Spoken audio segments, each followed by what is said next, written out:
നമ്മൾ ഇന്ന് സംസാരിക്കാൻ പോകുന്നത് പ്ലസ് ടുവിന് ശേഷം ചെയ്യാൻ പറ്റുന്ന ഏറ്റവും ബെസ്റ്റ് ആയിട്ടുള്ള പാരാമെഡിക്കൽ കോഴ്സസ് ഏതൊക്കെയാണെന്നാണ്. ഓക്കെ, ഇന്ന് ഒരുപാട് കുട്ടികളാണ് മെഡിക്കൽ ഫീൽഡിലേക്ക് വന്നുകൊണ്ടിരിക്കുന്നത്. കാരണം അത്രയധികം തൊഴിലവസരങ്ങൾ ഇന്ന് മെഡിക്കൽ ഫീൽഡിൽ നമുക്ക് മുന്നിൽ തുറന്നു കിടക്കുകയാണ്. അതേപോലെ തന്നെ വിദേശ രാജ്യങ്ങളിലേക്ക് മൈഗ്രേറ്റ് ചെയ്യാൻ ആഗ്രഹിക്കുന്ന കുട്ടികളും ഇതേപോലുള്ള മെഡിക്കൽ ഫീൽഡിലാണ് ഇന്ന് ഏറ്റവും കൂടുതൽ ചൂസ് ചെയ്യുന്നത്. നമുക്ക് ഏതൊക്കെയാണെന്ന് നോക്കാം. ഒന്നാമതായി BSc നേഴ്സിംഗ് നമുക്ക് പറയാവുന്നതാണ്. ഓക്കെ, അപ്പൊ BSc നേഴ്സിംഗ് എന്തെന്ന് പറയുമ്പോഴത്തേക്ക് നമുക്ക് ആൺകുട്ടികൾക്കും പെൺകുട്ടികൾക്കും ഒരേപോലെ പഠിക്കാൻ പറ്റുന്ന കോഴ്സാണ് BSc നേഴ്സിംഗ് എന്ന് പറയുന്നത്. നമുക്ക് പ്ലസ് ടുവിന് സയൻസ് എടുത്ത കുട്ടികൾക്ക് നമുക്ക് ഡയറക്റ്റ് BSc നേഴ്സിംഗിലേക്ക് പോകാൻ പറ്റുന്നതാണ്. ഓക്കെ, അതേപോലെ തന്നെ സയൻസ് എടുക്കാത്തവർക്ക് GNM പോലെ കോഴ്സ് എടുത്ത് പോകാം. അത് നമ്മൾ ഒരുപാട് വീഡിയോസ് ചെയ്തിട്ടുണ്ട്. നമ്മുടെ പേജ് ഒന്ന് വിസിറ്റ് ചെയ്താൽ സയൻസ് എടുക്കാത്തവർക്ക് എങ്ങനെ നേഴ്സിംഗ് ഫീൽഡിലേക്ക് വരാമെന്നുള്ള വീഡിയോസ് നമ്മൾ ചെയ്തിട്ടുണ്ട്. ഓക്കെ, നമുക്ക് കാര്യത്തിലേക്ക് പോവാം. അപ്പൊ നമുക്ക് നേഴ്സിംഗ് എന്ന് പറയുമ്പോഴത്തേക്ക് നമുക്ക് ഫിസിക്സ്, കെമിസ്ട്രി, ബയോളജി നമുക്ക് പഠിച്ചിരിക്കണം. അതേപോലെ തന്നെ പ്ലസ് ടുവിന് 50% മാർക്കും നമുക്ക് ഉണ്ടാവേണ്ടതാണ്. അതുപോലെ തന്നെ കേരളത്തില് ഓരോ സ്റ്റേറ്റിലും അതാത് അഡ്മിഷൻ പ്രൊസീജിയേഴ്സ് ആണ്. BSc നേഴ്സിംഗിന് ഹൈലി ഡിമാൻഡിങ് ആയിട്ടുള്ള കോഴ്സാണ്.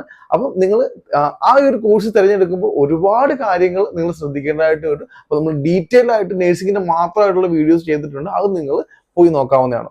ഓക്കെ, അതേപോലെ തന്നെ നമ്മൾ പ്രത്യേകം ശ്രദ്ധിക്കേണ്ടതെന്ന് പറഞ്ഞാൽ നേഴ്സിംഗ് എന്ന് പറയുമ്പോഴത്തേക്ക് ഇന്ന് ഏറ്റവും കൂടുതൽ കുട്ടികൾ പഠിക്കാൻ ആഗ്രഹിക്കുന്നത് എന്തുകൊണ്ടെന്നാൽ നമുക്ക് അത്രയധികം സാലറി പാക്കേജസ് നമുക്ക് കേരളത്തിന് പുറത്ത്, ഇന്ത്യക്ക് പുറത്ത് നമുക്ക് ലഭിക്കുന്നുണ്ട്.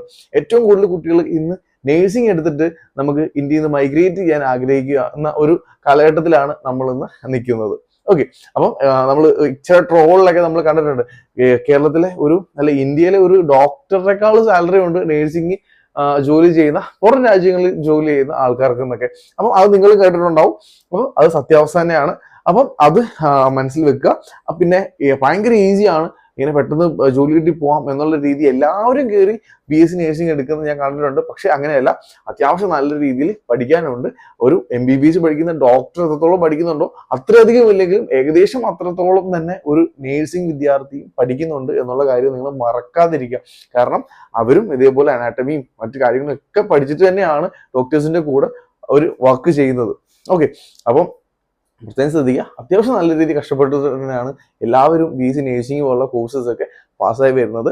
അപ്പം നിങ്ങൾ ആ ഒരു മെന്റാലിറ്റി ഉള്ള, അത് മാത്രം പോരാ, ഒരു ഇതൊക്കെ എന്ന് പറഞ്ഞാൽ ഒരു സെർവിങ് ആണ്, ഒരു സർവീസ് ആണ്. അപ്പോൾ അങ്ങനെ ഒരു മൈൻഡ് ഉള്ളവർക്ക് മാത്രം, അങ്ങനെ ഒരു രോഗി കാണുമ്പോൾ ഒരു മനസ്സലിവുള്ള, അല്ലെങ്കിൽ ഒരാളെ പരിചരിക്കാനുള്ള മനസ്സൊക്കെ ഉള്ള അങ്ങനെയുള്ള ആളുകൾ ഈ ഇതേപോലുള്ള BSc നേഴ്സിംഗ് പോലുള്ള കോഴ്സിലേക്ക് എടുത്താൽ മതി എന്നാണ് എൻ്റെ ഒരു ഒപ്പീനിയൻ. കാരണം അല്ലാന്നുണ്ടെങ്കിൽ അവർക്ക് അവരുടെ കരിയറിലേക്ക് വരുമ്പോഴത്തേക്ക് ഭയങ്കര രീതിയിലുള്ള ബുദ്ധിമുട്ടുകളൊക്കെ ചിലപ്പോൾ ഫേസ് ചെയ്യേണ്ടി വരും. ഓക്കെ, അപ്പോൾ അത് പ്രത്യേകം ശ്രദ്ധിക്കുക. ഈസിയാണ്, ഭയങ്കര പെട്ടെന്ന് തന്നെ പഠിച്ച് പാസ്സാവുമെന്ന് വിചാരിച്ച് ആരും BSc നേഴ്സിംഗ് ഒന്നും എടുക്കാതിരിക്കുക. അപ്പം BSc നേഴ്സിംഗ് നമുക്ക് ഇവിടെ വെച്ച് നിർത്താം. ഇനി അടുത്ത ഏറ്റവും ബെസ്റ്റ് ആയിട്ടുള്ള പാരാമെഡിക്കൽ കോഴ്സ് നമുക്ക് പറയാവുന്നത് MLT പോലുള്ള കോഴ്സസ് ആണ്. മെഡിക്കൽ ലാബ് ടെക്നീഷ്യൻ എന്ന് പറയുന്ന കോഴ്സ്. നമ്മൾ ഏറ്റവും കൂടുതൽ ഇന്ന് ഒരു ഹോസ്പിറ്റലിൽ പോകുന്നതിന് മുമ്പ് നമ്മൾ എന്താ ചെയ്യുക, പോയി ബ്ലഡ് എല്ലാം ചെക്ക് ചെയ്ത് അതിന്റെ റിസൾട്ട്സ് ഒക്കെ ആയിട്ടായിരിക്കും നമ്മൾ ചിലപ്പോൾ ഓരോ ഡോക്ടേഴ്സിനെ കാണാൻ പോകുക. അപ്പം അത്രയധികം തൊഴിലവസരം നമുക്ക് MLT മെഡിക്കൽ ലാബ് ടെക്നീഷ്യൻ എന്ന് പറയുന്ന ഒരു മേഖലയിൽ നമുക്ക് ഇന്ന് നിലവിലുണ്ട്. ഓക്കെ, നമുക്ക് ഇതേപോലെ തന്നെ 4 ഇയർ കോഴ്സായിട്ട് 3 ഇയർ പ്ലസ് 1 ഇയർ ഇന്റേൺഷിപ്പോട് കൂടി നമുക്ക് MBSc MLT നമുക്ക് പഠിക്കാവുന്നതാണ്. അപ്പോൾ MLT പോലുള്ള കോഴ്സസ് പഠിക്കുമ്പോഴത്തേക്ക് ആൺകുട്ടികൾക്കും പെൺകുട്ടികൾക്കും ഒരേപോലെ തന്നെ, സാധാരണ എപ്പോഴും പറഞ്ഞാൽ നമുക്ക് ഈ അലൈഡ് കോഴ്സസ് എല്ലാം ആൺകുട്ടികൾക്കും പെൺകുട്ടികൾക്കും ഒരേപോലെ തന്നെ പഠിക്കാൻ പറ്റുന്ന കോഴ്സസ് ആണ്. അപ്പം ഏറ്റവും കൂടുതൽ ശ്രദ്ധിക്കേണ്ടതെന്ന് പറഞ്ഞു കഴിഞ്ഞാൽ ഇതുപോലുള്ള കോഴ്സസിന് നമുക്ക് വളരെയധികം ലിമിറ്റഡ് ആണ് കേരളത്തിലെ സീറ്റും. അപ്പം നമ്മൾ പ്ലസ് ടുവിൽ നമ്മൾ ഇങ്ങനെയൊക്കെയുള്ള ഒരു അലൈഡ് കോഴ്സസ് ആണ് നമ്മൾ പഠിക്കാൻ ആഗ്രഹിക്കുന്നുണ്ടെങ്കിൽ പ്ലസ് ടുവിൽ മാക്സിമം മാർക്ക് നിങ്ങൾ സ്കോർ ചെയ്യാൻ ശ്രമിക്കുക. കാരണം ലിമിറ്റഡ് ആയിട്ടുള്ള സീറ്റുകളാണ് നമുക്ക് ഗവൺമെന്റ് സീറ്റ് അവൈലബിൾ ആയിട്ടുള്ളത്. അപ്പൊ നിങ്ങൾ ഒരു മെഡിക്കൽ ഫീൽഡിലേക്ക് ഫീസ് ഒന്നും കൊടുക്കാതെ ഗവൺമെന്റ് സീറ്റിൽ മെറിറ്റിൽ പഠിക്കാൻ ആഗ്രഹിക്കുന്നവരാണെങ്കിൽ തീർച്ചയായിട്ടും നിങ്ങൾ എന്ത് ചെയ്യുക, പ്ലസ് ടുവിൽ നല്ല മാർക്ക് സ്കോർ ചെയ്ത് തന്നെ പഠിക്കാനായിട്ട് ശ്രമിക്കാം. അപ്പൊ നമുക്ക് മൂന്നാമത്തെ കോഴ്സ് ഏതാണെന്ന് നോക്കാം. നമുക്ക് റേഡിയോളജി പരിചയപ്പെടാം. റേഡിയോളജി ഇപ്പൊ നമുക്ക് മെഡിക്കൽ ഇമേജിംഗ് ടെക്നോളജി എന്നും കേൾക്കുന്നുണ്ട്. അപ്പം രണ്ടും എന്താണെന്ന് ഞാൻ പറഞ്ഞുതരാം. റേഡിയോളജി എന്ന് പറയുമ്പോഴത്തേക്ക് പണ്ട് കാലത്ത് റേഡിയോളജി മാത്രമായിരുന്നു ഉണ്ടായിരുന്നത്, ആ ഒരു കോഴ്സ് മാത്രമായിരുന്നു ഉണ്ടായിരുന്നത്. എന്ന് വെച്ചാൽ നമുക്ക് മെയിനായിട്ട് നമ്മൾ നോക്കുന്നത് എന്താ, എക്സ്റേസും അങ്ങനെയൊക്കെയുള്ള കാര്യങ്ങൾ മാത്രമായിരുന്നു പണ്ടുണ്ടായിരുന്നത്. ഇപ്പൊ നമ്മൾ വേറെ കുറച്ച് കാര്യങ്ങൾ കാണുന്നുണ്ട്. CT സ്കാൻ, MRI സ്കാൻ, അങ്ങനെ ഒരുപാട് റേഡിയോളജി എന്ന് വെച്ചാൽ നമുക്ക് സ്കാനിങ് റിലേറ്റ് ചെയ്തിട്ടുള്ള ഒരുപാട് പുതിയ അഡ്വാൻസ് ടെക്നോളജീസ് ഒക്കെ വന്നപ്പോഴത്തേക്ക് നമ്മുടെ റേഡിയോളജി കുറച്ച് മോഡിഫൈ എന്ന് വെച്ചാൽ അതിന്റെ കുറച്ചുകൂടെ അഡ്വാൻസ് സ്റ്റഡീസ് ആയിട്ട് എന്താണ് മെഡിക്കൽ ഇമേജിംഗ് ടെക്നോളജി എന്ന കോഴ്സിലേക്ക് അത് മാറിയിട്ടുണ്ട്. ചിലയിടത്ത് റേഡിയോളജി എന്നും ചിലയിടത്ത് ഇമേജിംഗ് ടെക്നോളജി. പക്ഷെ എന്താണ് ഈ ഒരു കോഴ്സ് മൊത്തത്തിൽ എക്സ്പാൻഡ് ചെയ്ത് ഇമേജിംഗ് ടെക്നോളജിയിലേക്ക് തന്നെ മാറിയിട്ടുണ്ട്. ഓക്കെ, അപ്പം അത് ശ്രദ്ധിക്കുക. അതും ഹൈലി ഡിമാൻഡിങ് ആയിട്ടുള്ള ഒരു കോഴ്സാണ്. കാരണം നമുക്കറിയാം, നമ്മളിപ്പം ഒരു കയ്യോ കാലോ ഒക്കെ ഒടിയുമ്പോഴത്തേക്ക് നമുക്കത് കാണാൻ പറ്റില്ല. അപ്പൊ നമ്മൾ എന്തിന്റെ സഹായത്തോടുകൂടിയാണ്? എക്സ്റേയുടെയും അല്ലെങ്കിൽ MRIയുടെയും CT ഒക്കെ ഹെൽപ്പോട് കൂടിയാണ്. കാരണം ഒരുപാട് പ്രകാശരശ്മികൾ നമ്മുടെ ദേഹത്തേക്ക് കയറ്റി വിട്ട് നമുക്ക് അതിന്റെ പൂർണ്ണരൂപം നമ്മൾ കണ്ണുകൊണ്ട് കാണാൻ പറ്റാത്തതിന് അപ്പുറത്തേക്കുള്ള ഒരു രൂപം നമ്മൾ ഒപ്പിയെടുക്കുന്ന ഒരു മേഖലയാണ് മെഡിക്കൽ ഇമേജിംഗ് ടെക്നോളജി എന്ന് പറയുന്നത്. ഓക്കെ, അപ്പം അതും ഹൈലി ഡിമാൻഡിങ് ആയിട്ടുള്ള ഒരു കോഴ്സ് തന്നെയാണ്. അപ്പം നമുക്ക് 4ാമത്തെ കോഴ്സിലേക്ക് കടക്കാം. 4ാമത് ഞാൻ പറയുന്നത് കാർഡിയാക് വാസ്കുലർ കെയർ ടെക്നോളജി പോലുള്ള കോഴ്സസ് ആണ്. വളരെ ഡിമാൻഡിങ് ആയിട്ടുള്ള കോഴ്സാണ്. ലിമിറ്റഡ് സീറ്റ് ആണ് ഈ ഒരു കോഴ്സിന് നമുക്ക് അവൈലബിൾ ആയിട്ടുള്ളത്. നമ്മൾ എന്താന്ന് വെച്ചാൽ നമ്മുടെ ഹൃദയ സംബന്ധമായിട്ടുള്ള ഒരു ഹയർ സ്റ്റഡീസ് ആണ് നമുക്ക് കാർഡിയാ കെയർ അല്ലെങ്കിൽ കാർഡിയോ വാസ്കുലർ കെയർ എന്ന് പറയുമ്പോൾ നമുക്ക് ഒരിക്കലും ഒരു ഡോക്ടർ ആവില്ല. നമ്മൾ എന്തെന്ന് വെച്ചാൽ നമ്മൾ ഒരു കാർഡിയോളജി ഡോക്ടേഴ്സിനെ അസിസ്റ്റ് ചെയ്യുന്ന ഒരു ജോലിയാണ് നമ്മൾ ചെയ്യുന്നത്.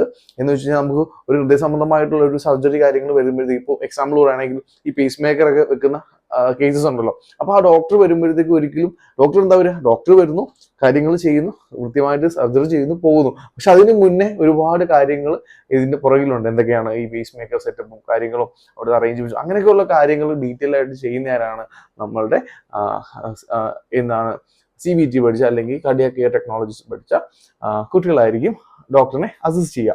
അതേപോലെ തന്നെ ഹൈലി ഡിമാൻഡിങ് ആയിട്ടുള്ള അടുത്ത കോഴ്സ്, 5ാമത്തെ കോഴ്സ് ഏതാണ്? അനസ്തേഷ്യ എന്ന് പറയാം. നമ്മുടെ ഇന്ന് ഹൈലി ഹോസ്പിറ്റൽസുകളിൽ അത്രയധികം സർജറികളും ഒക്കെയാണ് നടക്കുന്നത്. അപ്പം നമുക്കറിയാം, ഒരു സർജറിക്ക് മുന്നേ ഇപ്പൊ നമ്മുടെ കൈയുടെ ഒരു സർജറി ആവട്ടെ, കാലിന്റെ ഒരു സർജറി ആവട്ടെ, നമുക്ക് അവിടെ മൈനർ ആവട്ടെ, ചെറിയ സിമ്പിൾ ആയിട്ടുള്ള ഒരു നോർമൽ അനസ്തേഷ്യ മുതൽ ഹൈലി നമ്മളൊരു 5 മണിക്കൂർ 6 മണിക്കൂർ അല്ലെങ്കിൽ 15-20 മണിക്കൂറൊക്കെ നമ്മളെ മയക്കി കിടത്താൻ പറ്റുന്ന രീതിയിലുള്ള ഹൈ ഡോസ് ഉള്ള അനസ്തേഷ്യ വരെ കൈകാര്യം ചെയ്യുന്ന ആളുകളാണ് അനസ്തേഷ്യ ടെക്നീഷ്യൻസ് എന്ന് പറയുന്നത്. അവരെന്താണ് ഡോക്ടറിനെ അസിസ്റ്റ് ചെയ്യാണ്. അനസ്തേഷ്യ ഡോക്ടേഴ്സും ഉണ്ടാവും. അതേപോലെ തന്നെ അവരെ അസിസ്റ്റ് ചെയ്യുന്ന രീതിയിലാണ് അനസ്തേഷ്യ പഠിച്ച കുട്ടികൾ പോകുന്നത്. അവരൊരിക്കലും ഡോക്ടേഴ്സ് അല്ല, ഡോക്ടേഴ്സിനെ അസിസ്റ്റ് ചെയ്യുന്ന ആൾക്കാരാണ്. പിന്നെ നമുക്ക് ഹൈലി ഡിമാൻഡിങ് ആയിട്ടുള്ള 6ാമത്തെ കോഴ്സ് എന്തെന്ന് നോക്കാം. ഡയാലിസിസ് ടെക്നോളജി നമുക്ക് പറയാം. ഡയാലിസിസ് ടെക്നോളജി എന്ന് പറയുന്നത് പണ്ട് കാലത്ത് അങ്ങനെ അധികം കേട്ടിട്ടില്ലാത്ത ഒരു കോഴ്സാണ് ഡയാലിസിസ് എന്ന് പറയുന്നത്. ഇന്നത്തെ കാലത്ത് അത്രയധികം എന്താ പറയാ, നമ്മുടെ മുന്നിൽ അത്രയധികം ഡയാലിസിസ് പേഷ്യൻസ് നമ്മുടെ മുന്നിലുണ്ട്.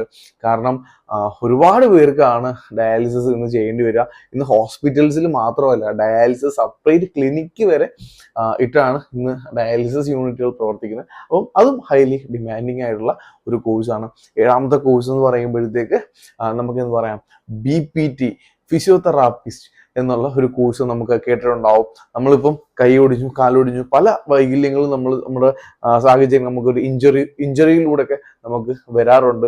അപ്പോൾ അങ്ങനെയുള്ള വരുന്ന ഓരോരോ പ്രോബ്ലംസും നമുക്ക് ഫിസിയോതെറാപ്പികൾ പോലുള്ള തെറാപ്പികളിലൂടെയാണ് നമുക്ക് അത് വീണ്ടും പൂർവ്വസ്ഥിതിയിലേക്ക് എത്തിക്കാൻ കഴിയുക. അപ്പോൾ ഫിസിയോതെറാപ്പി എന്ന് പറയുന്ന കോഴ്സ് നമുക്ക് വളരെ ഇമ്പോർട്ടൻ്റ് ആയിട്ടുള്ള ഒരു കോഴ്സാണ്. നിങ്ങളൊരു ഫിസിയോതെറാപ്പിസ്റ്റ് ആവുകയാണെന്നുണ്ടെങ്കിൽ നിങ്ങൾക്ക് 4 ഇയർ കോഴ്സ് പ്ലസ് ഒരു 6 മന്ത് ഇന്റേൺഷിപ്പ് ആണ് നമുക്ക് ഫിസിയോതെറാപ്പിക്ക് വരുന്നത്. അപ്പോൾ ഈ ഒരു കോഴ്സിന് പറഞ്ഞാൽ നിങ്ങൾക്ക് ഒരു ഡോക്ടറേറ്റ് പോലെയാണ് നിങ്ങൾക്ക് ലഭിക്കുന്നത്. നിങ്ങൾക്ക് എന്ത് ചെയ്യാം, ഒന്നെങ്കിൽ നിങ്ങൾക്ക് ഏതെങ്കിലും ഒരു ഹോസ്പിറ്റൽസിൽ വർക്ക് ചെയ്യാം. നിങ്ങൾക്ക് ലൈസൻസ് ആയി കഴിഞ്ഞാൽ നിങ്ങൾക്ക് സ്വന്തമായിട്ടൊരു ക്ലിനിക് ഇട്ട് നിങ്ങൾക്ക് വർക്ക് ചെയ്യാൻ പറ്റുന്നതുമാണ്. അതേപോലെ തന്നെ ഒരുപാട് ചെലവുകൾ കാര്യങ്ങളുണ്ട്. ഒരു ക്ലിനിക്ക് സെറ്റപ്പ് ചെയ്യാന്ന് പറഞ്ഞാൽ അത്രയധികം മെഷീനറീസും കാര്യങ്ങളും ഒക്കെ വേണ്ട ഒരു മേഖലയാണ്. അപ്പം അതനുസരിച്ച് നമുക്ക് BPT കോഴ്സ് ഹൈലി ഡിമാൻഡിങ് ആണെന്ന് തന്നെ പറയാം. നിങ്ങൾക്ക് സെൽഫായിട്ട് തന്നെ വർക്ക് ചെയ്യണമെങ്കിൽ അങ്ങനെയും ഒരു തെറാപ്പിസ്റ്റായിട്ട് സെൽഫായിട്ട് പോയി വർക്ക് ചെയ്യാനും നിങ്ങൾക്ക് ഒരുപാട് ഓപ്ഷൻസ് ഉണ്ട് ഈ ഒരു കോഴ്സിന്.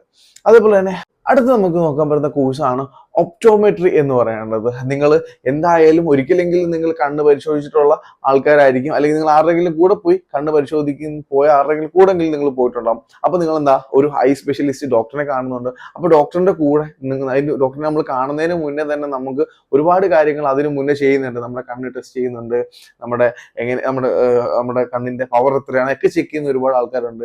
ഈവൻ ഡോക്ടറിന്റെ അടുത്ത് പോകുമ്പോഴാണെങ്കിലും മറ്റ് ചെക്കപ്പ് നടക്കുമ്പോഴാണ് നമ്മളെ കാര്യങ്ങളെല്ലാം നമ്മളെ കൂടെ ചെയ്യിപ്പിക്കുന്നത് ചിലപ്പോൾ ഡോക്ടർ ആയിരിക്കത്തില്ല, കൂടെ നിൽക്കുന്ന ഒരു സ്റ്റാഫ് ആയിരിക്കും. അവരാണ് ഒപ്റ്റോമെട്രി പഠിച്ചിറങ്ങിയ ആളുകൾ എന്ന് പറയുന്നത്. ഒപ്റ്റോമെട്രിസ്റ്റ് ആയിട്ട് നിങ്ങൾക്ക് എന്ത് ചെയ്യാം, വർക്ക് ചെയ്യാൻ കഴിയും. അപ്പം ഇങ്ങനെയുള്ള കോഴ്സുകൾ ഹൈലി ഡിമാൻഡിങ് ആണ്. കാരണം മനുഷ്യരുള്ളിടത്തോളം കാലം ഇതിനെല്ലാം നമുക്ക് എന്നും നമുക്ക് ഒരുപാട് അവസരങ്ങൾ നമ്മുടെ കേരളത്തിൽ ഒരുപാട് തൊഴിലവസരങ്ങളുണ്ട്.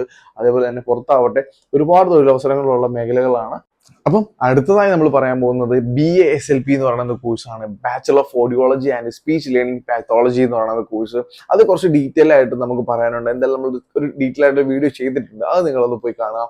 ഓക്കെ, അപ്പൊ അടുത്തൊരു കോഴ്സ് ഞാൻ പരിചയപ്പെടുത്താൻ പോകുന്നത് BOT എന്ന് പറയുന്ന കോഴ്സാണ്, ബാച്ചലർ ഓഫ് ഒക്യുപ്പേഷണൽ തെറാപ്പി എന്ന് പറയുന്ന കോഴ്സ്. നിങ്ങൾക്ക് അറിയാം, ജനിക്കുമ്പോൾ ചിലപ്പോൾ ചില കുട്ടികൾ അംഗവൈകല്യങ്ങളോട് കൂടി ജനിക്കുന്ന ഒരുപാട് കുട്ടികളുണ്ടാവും. അപ്പോൾ അവരുടെ കുറെ വൈകല്യങ്ങളൊക്കെ നമുക്ക് ഈ തെറാപ്പിയിലൂടെ, ഈ ഒക്യുപ്പേഷണൽ തെറാപ്പിയിലൂടെ കുറേയൊക്കെ മാറ്റങ്ങൾ അവർക്ക് കൊണ്ടുവരാൻ സാധിക്കുന്നതാണ്. അതേപോലുള്ള ഹൈലി ഡിമാൻഡിങ് ആയിട്ടുള്ള ഒരു കോഴ്സ് തന്നെയാണ് ഒക്യുപ്പേഷണൽ തെറാപ്പി. നിങ്ങൾക്ക് ഇപ്പോൾ വേണമെങ്കിൽ ഒരു സ്വന്തമായ ഒരു ക്ലിനിക്കിൽ ഒരു തെറാപ്പിസ്റ്റ് ആയിട്ട് നിങ്ങൾക്ക് ഒറ്റയ്ക്ക് തന്നെ വർക്ക് ചെയ്യാൻ പറ്റുന്ന ഒരു തെറാപ്പിസ്റ്റ് ആയിട്ട് നിങ്ങൾക്ക് സ്വന്തമായ ഒരു ക്ലിനിക്കൊക്കെ ഇട്ട് വർക്ക് ചെയ്യാൻ പറ്റുന്ന ഒരു കോഴ്സാണ് ഒക്യുപ്പേഷണൽ തെറാപ്പി എന്ന് പറയുന്നത്. ഹൈലി ഡിമാൻഡിങ് ആയിട്ടുള്ള ഒരു കോഴ്സാണ്. ഓക്കെ, അപ്പം നിങ്ങൾ ഇപ്പം നമ്മൾ പരിചയപ്പെട്ട കുറേ അധികം പാരാമെഡിക്കൽ കോഴ്സസ് ഹൈലി ഡിമാൻഡിങ് ആണ്. അതേപോലെ തന്നെ ഒരു സയൻസ് ബാക്ക്ഗ്രൗണ്ട് ഉള്ള കുട്ടികൾക്ക്, ഇപ്പോൾ പെൺകുട്ടികളാവട്ടെ ആൺകുട്ടികളാവട്ടെ, ഒരേപോലെ തന്നെ ഈ കോഴ്സസ് എല്ലാം നിങ്ങൾക്ക് പഠിക്കാവുന്നതാണ്. ഒരേപോലെ തന്നെ തൊഴിലവസരങ്ങൾ നിങ്ങൾക്ക് കാത്തിരിക്കുന്ന മേഖലകളാണ് ഇതെല്ലാം. അപ്പം നിങ്ങൾ എന്തായാലും നിങ്ങൾക്ക് ഇതിനകത്ത് ഏതാണ് നിങ്ങളുടെ കരിയർ സേഫ് ആക്കാൻ, അല്ലെങ്കിൽ നിങ്ങൾക്ക് ഏതായിരിക്കും കുറച്ചുകൂടെ കംഫർട്ടബിൾ ആയിട്ടുള്ള ഒരു കോഴ്സ് എന്നുള്ളത് നിങ്ങൾ വേണം ഇനി തിരഞ്ഞെടുക്കാനായിട്ട്. അപ്പോൾ നിങ്ങളുടെ അഭിരുചിക്ക് അനുസരിച്ച് ഒരു നല്ലൊരു കോഴ്സ് നിങ്ങൾ തിരഞ്ഞെടുക്കുക.